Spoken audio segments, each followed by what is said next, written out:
চাইছিল তার ভাবনা ছিল রাসূলুল্লাহ সাল্লাল্লাহু আলাইহি ওয়াসাল্লাম নবীদের মুসলিমদের ফিরে আসতে রাখবে কিন্তু কারো হবে যারা রাসূলুল্লাহ বেছে নেবে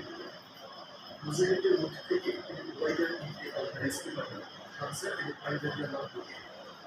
কারা বের হচ্ছে উবাইদা আর আলী আর তৃতীয় জনকে না এটা তো ঠিক হচ্ছে রাসূলুল্লাহ সাল্লাল্লাহু আলাইহি ওয়াসাল্লাম যে তিনজন বেছে নিয়েছিলেন তার তিনজনই ছিলেন তার নিজ পরিবারে এবার সামনে আরবীদের দেখে খুব অসন্তুষ্ট হল আর বদ্ধযুদ্ধ শুরু হল হামজা সাহেবের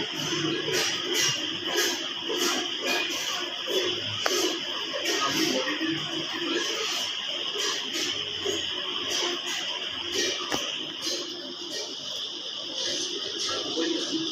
নিজের বদ্ধযুদ্ধ শুরু করল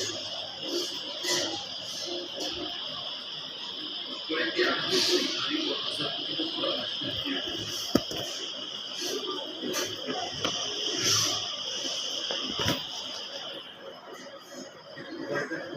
এখনো কিশোর থেকে লড়াই করে যাচ্ছে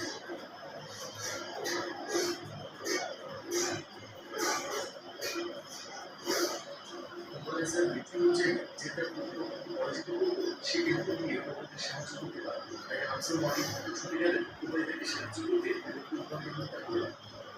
তারপর তারা আহত উবাইদাকে উঠিয়ে নিয়ে গেলেন নবী সাল্লাল্লাহু আলাইহি ওয়াসাল্লামের কাছে রক্তক্ষরণ ছিল প্রচুর কিন্তু তাতে তার কিছুই যেন যায় আসে না তার মন ছিল কোনো এক চিন্তায় ব্যর্থ তিনি বারবার বলছিলেন হে আল্লাহর রাসূল আমি কি শহীদ নই হে উবাইদা আপনি শহীদ এই কথা শুনে উবাইদার মুখে প্রশান্তির ছাপ ফুটে উঠল রাত অল্প সময়ের মধ্যেই তিনি ইন্তেকাল করলেন এবং শহীদের মর্যাদা লাভ করলেন তিনি শহীদ হলেন তার মুখে তখন একটি হাসি ছিল কারণ ছিল শাহাদা আল্লাহর জন্য জীবন উৎসর্গ করা তাদের কাছে মৃত্যু নয়